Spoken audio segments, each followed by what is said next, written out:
Yes देखिए 44 exercise के पास देखिएगा 1 2 के ध्यान देना। आधुनिक आधुनिक काम आधुनिक युग इसके बाद पढ़ना है ध्यान रखना। चीजों चीजें चीजों परंतु प्राय प्रत्येक ये प्रति वर्ड लिखना है प्रतियां प्रतियां बना सकते हैं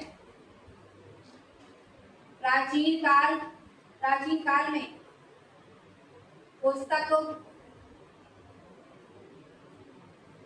लिखता था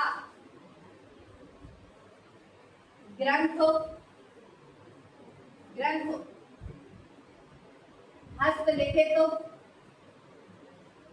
हस्तलिखित लिखना पड़ता था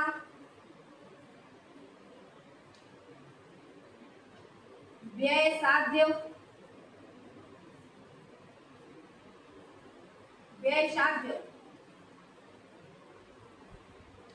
श्रम साध्य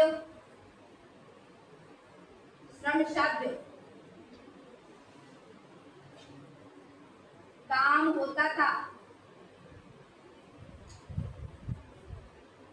मूत्रालय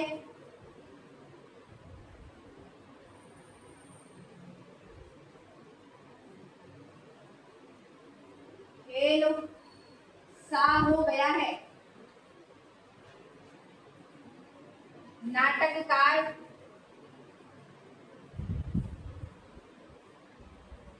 दिखलाया ख्याति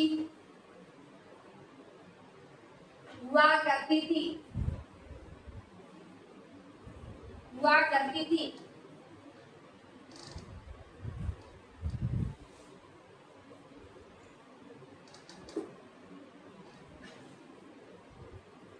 देखिए यह भी नकारा नहीं यह भी नहीं कहा जा सकता दिखलाना चाहे दिखला सकेगा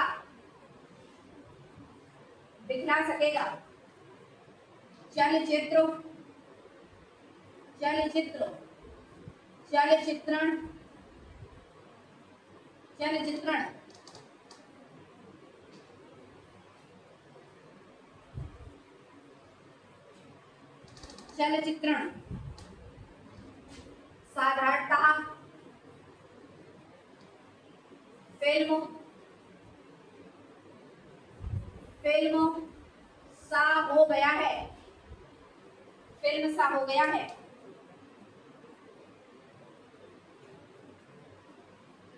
बड़ी शक्ति है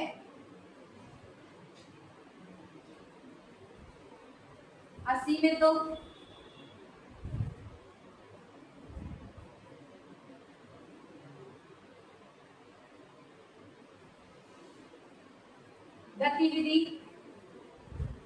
गतिविधियां लिखे जरा यस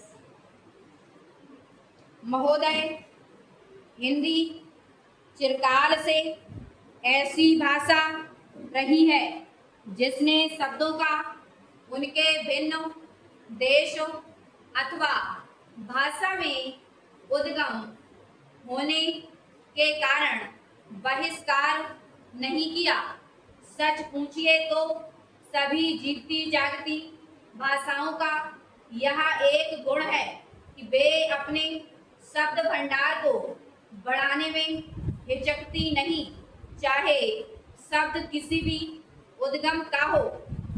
उन पर अन्य भाषाओं का प्रभाव पड़े बिना नहीं रह सकता, क्योंकि सभी जीती जागती भाषाओं में आदान प्रदान होता ही रहता है।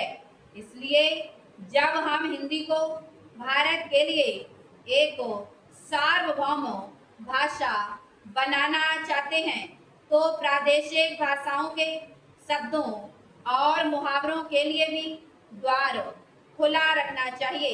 मैंने ऐसे कई लोगों के लेख देखे हैं जो हिंदी भाषी नहीं हैं और जिन्होंने हिंदी का अभ्यास राष्ट्रीय कामों के लिए ही किया है। उनके लेखों में कुछ ऐसे शब्द और मुहावरे देखने में आए हैं जो अर्थ तो स्पष्ट कर देते हैं पर आधुनिक हिंदी में प्रचलित नहीं है। अन्य भाषाभाषी ऐसे शब्दों और मुहावरों को अक्सर व्यवहार में लाया करेंगे और हम हिंदी भाषियों को उनका स्वागत करना चाहिए, न कि बहिष्कार।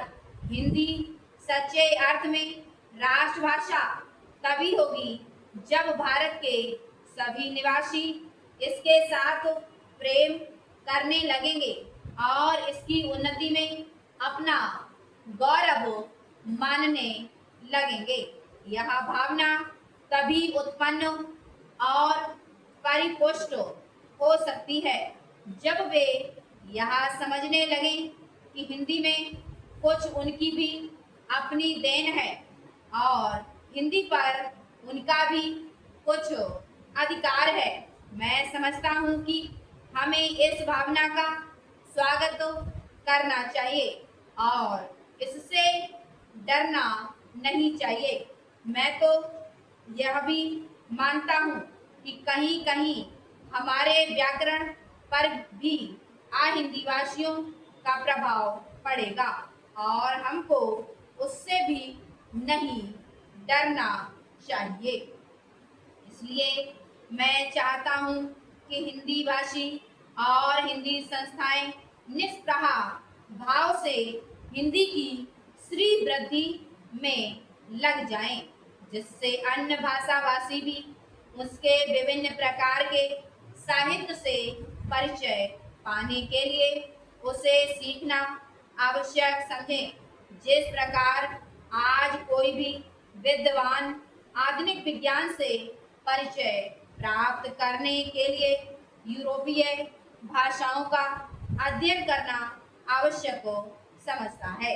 यदि केवल काव्य अथवा ललित कला संबंधी ग्रंथ ही यूरोपीय भाषाओं में होते तो हमको उन भाषाओं को सीखने की शायद आवश्यकता भी न होती, पर विज्ञान से परिचय प्राप्त करने के लिए उन भाषाओं का जानना अनिवार्य हो गया है।